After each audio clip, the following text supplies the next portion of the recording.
गुजरात में 7 मई को मतदान होना है। उससे पहले आज प्रियंका गांधी ने बनासकांठा में एक जनसभा को संबोधित किया है, जहां पर उन्होंने प्रधानमंत्री मोदी पर सीधा हमला बोला। साफ तौर पर प्रधानमंत्री मोदी को शहंशाह तो बोल ही दिया, पर साथ ही उन्होंने जो है वो क्षत्रिय समाज की जो नाराजगी थी, राजपूतों का जो मसला था, उसको भी उठाया। राजपूत महिलाओं के साथ किस तरह से गुजरात में बर्ताव हुआ, परसोत्तम रूपाला ने जो बयान दिया था, उसके बाद क्षत्रिय समाज लगातार नाराज गुजरात में चल रहा है। क्षत्रिय समाज के अलग अलग सम्मेलन अलग अलग जिलों में हो रहे हैं। आज भी 2 और सम्मेलन होने वाले हैं। तो वैसे में आज खुद कांग्रेस नेत्री प्रियंका गांधी ने इस मसले को उठा दिया। उन्होंने कहा कि जब भी महिला अपमान की बात होती है, तब जो है मोदी सरकार उन लोगों के साथ होती है जो महिलाओं का अपमान करते हैं या फिर महिलाओं के साथ घिनौना व्यवहार करते हैं। राजपूत समाज की बात करते हुए उन्होंने कहा कि राजपूत महिलाओं के साथ किस तरह का व्यवहार हुआ वो हम सब ने देखा है। गुजरात में पुलिस ने किस तरह के उनके साथ बर्ताव किया, क्योंकि जब परसोत्तम रूपाला का बयान आया, उसके बाद जैसे ही राजपूत समाज या क्षत्रिय समाज जो गुजरात का है, जिसके अंदर रोष या नाराजगी देखने को मिली थी, तब सबसे ज्यादा मुखर होकर जिन लोगों ने आंदोलन में भाग लिया वो क्षत्रिय समाज की महिलाएं थी। और क्षत्रिय समाज की महिलाओं को जब पुलिस ने डिटेन किया, तब काफी वीडियो वायरल हुए थे सोशल मीडिया में, किस तरह का बर्ताव किया गया, किस तरह उनके साथ वहां पे सुलूक किया गया। तो इन सारी मुद्दों को जो है आज प्रियंका गांधी ने उठाया। उन्होंने बाकी मुद्दे भी उठाए, सारी बातें की, प्रधानमंत्री पर भी हमला बोला। प्रधानमंत्री ने जो उनके भाई को शहजादा कहा था, उसके सामने उन्हें प्रधानमंत्री को शहंशाह बोल दिया कि वो महलों में रहने वाले हैं और वो शहंशाह है।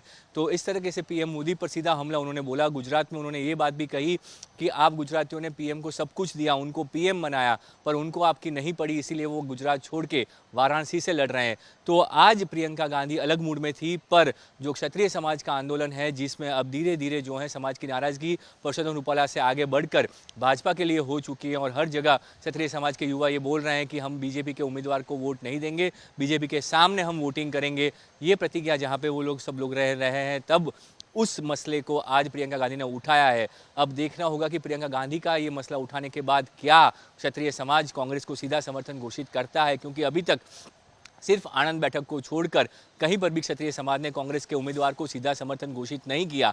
पर आज जिस तरह से प्रियंका गांधी ने यह हमला बोला है, सिर्फ परसोत्तम रूपाला नहीं, पर प्रधानमंत्री मोदी पर भी हमला बोला। उन्होंने कहा कि जिन लोगों ने राजपूत महिलाओं के खिलाफ बात की, ऐसे प्रत्याशी को क्या पीएम ने बदला, क्यों नहीं बदला, क्योंकि उनको आपकी ज़रूरत नहीं रही। ये कहकर उन्होंने सीधा आरोप लगाया प्रधानमंत्री नरेंद्र मोदी पर, और साथ ही परसोत्तम रूपाला पर भी सवाल खड़े किए कि उन्होंने जो बयान दिया था उससे राजपूत समाज में नाराज़गी है, क्षत्रिय समाज में नाराज़गी है, और ये नाराज़गी जो है वो किसी तरह कांग्रेस को फ़ायदा मिल जाए, ये चीज़ जो है वो प्रियंका गांधी ने आज उठाई है।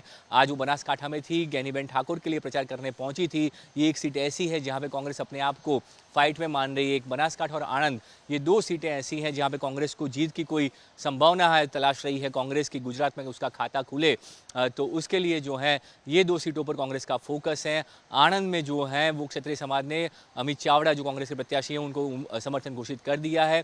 बनासकांठा में क्षत्रिय समाज की जो संख्या है वो इतनी बड़ी नहीं है, पर फिर भी वहाँ पर उन्होंने इस मुद्दे को छेड़कर पूरे क्षत्रिय समाज को मैसेज देने की कोशिश की है कि क्षत्रिय समाज जो है वो कांग्रेस के साथ रहे, क्योंकि बीजेपी उनका ध्यान नहीं रख रही, बीजेपी उनका अपमान कर रही है। महिलाओं के अपमान की बात कहकर उन्होंने क्षत्रिय महिलाओं के साथ साथ सभी क्षत्रिय समाज के नेताओं को मैसेज दिया है कि उनका कोई भला सोच सकता है तो वो कांग्रेस सोच सकती है। जिस तरह से उन्होंने सारी चीज़ें गिनवाई कि कांग्रेस सरकार ने क्या क्या किया 55 सालों में, हम लोगों ने जो काम किए वो उन्होंने गिनवाए कि हम लोगों ने क्या काम किए थे, हमारी सरकारों ने क्या काम किए थे, जबकि उसके सामने 10 साल में प्रधानमंत्री मोदी ने आपके लिए कुछ नहीं किया।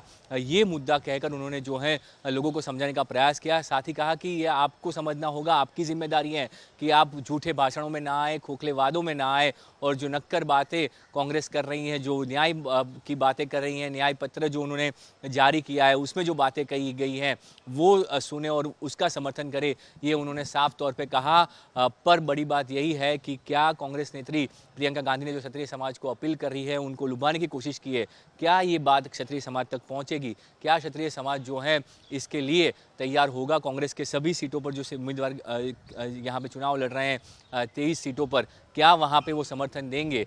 क्या खुली तरह से क्षत्रिय समाज कांग्रेस के साथ आएगा?